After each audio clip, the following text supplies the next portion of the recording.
Hi, my name's Phil. I like to talk about politics, and in this video I'd like to pick up another strand in a topic that's going to be amongst the utmost importance to the UK during the next few years, particularly to members of the public, which is how our healthcare system will be moving towards the US model and what warnings we should be heeding from our cousins across the Atlantic. But first, if you'd like to see more of my videos, then please subscribe to the channel and click the bell notification icon. So, now that Boris Johnson has his massive majority, we can see the writing on the wall for the NHS. It was always said that this general election was the chance to save the NHS. That's potentially now gone. We know that the US will only do a trade deal with us if the NHS is forced to buy drugs at American prices from American pharmaceutical companies. We know that this means that the NHS won't be able to afford all the drugs it needs because taxes raised won't cover it, and we also know that the government is the party of low taxation, so they're not going to raise taxes to be able to meet that demand. We know that that means that lots of treatments will therefore have to be cut from the NHS. It's the only way it works, or that we will have to start paying for treatments at point of contact, probably subsidised to begin with before going fully privatised. Now, we also know that Boris Johnson could absolutely do this within the next 5 years. He has now been given a blank cheque to do exactly that. However, that doesn't mean that he will, as he'll probably want to do it gradually enough that people don't notice until it's too late. After all, the gradual privatisation of the NHS that has already taken place has gone largely unnoticed by the population. The average voter doesn't even know it's happening because it has been done bit by bit. And people's memories tend to be very short. They're not very good at comparing the state of something now with the state of something 10 years ago. Indeed, if Labour don't appoint a good leader in early 2020, then I'm also sure that the Conservatives will feel that they are good for at least another decade of power, in which case they'll also not be in a rush to do anything either. They can be patient, and by the time Labour do sort themselves out and finally form a government, there may be no NHS. It's not a case of then rescuing the situation. There may be no situation to rescue. Other than, of course, what we could potentially have by then. I keep saying potentially because it's difficult to know the timing on this. A US-style system of private healthcare still being called the NHS in order to fool people in some twisted parody of what it once was. But I was reading an article in The Guardian recently that showed just how callous private healthcare can be in reality, especially when you don't have regulations. It concerned the closure of a hospital in Missouri in 2018. After the closure, the closest one would be an hour's drive away. Now, the implications for that are immediately obvious. Being further away means that emergency cases where time is of the essence are much more likely to be fatal, with a significantly longer journey time to get to the accident and emergency centre at the hospital. So examples that were given by nurses at the time: having a heart attack means that you won't get there in time. Stroke patients won't get there in time to receive the treatment early enough to make a good recovery. That's what they were saying, and indeed that is what's happened.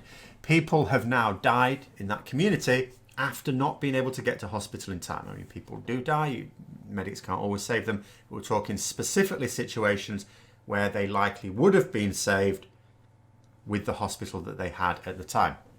People have died in transit on the excessively long journey, with paramedics not being able to do enough to keep them going. And on the face of it, you just listen to that and you think, yes, of course, this is just a heartless case of shutting down a hospital just because it wasn't making a profit, putting profit ahead of American lives. But it is actually worse than that, because the hospital was making a profit. It was a profitable hospital that has been closed, killing people. The company who owned it weren't simply... You can imagine a large company obviously has lots of hospitals, and in this country, in the UK, where we have too much privatisation, we still, even those who are in favour of it, still demand that the public service be there. And we understand that a company will have to have branches that aren't profitable, but their overall portfolio will be profitable so they can support it. Because it's important that every community has access to the public services it needs. As I say, people in this country, even those in favour of privatisation, will still insist that that private company provides the service. And if a little bit of it isn't profitable, well, tough. Your overall portfolio is. Not so when there's no regulations. So this was a scenario where they had a profitable hospital, but they realised that they could make even bigger profits if they closed it down and forced people from that community to make the hour's drive to their hospital elsewhere. And that is what happens, not just with private healthcare, but specifically unregulated private healthcare. Because it is possible to have regulated private healthcare, which is still less efficient, more costly than a fully publicly funded system of healthcare, but it would at least make sure that communities had access to the healthcare they needed.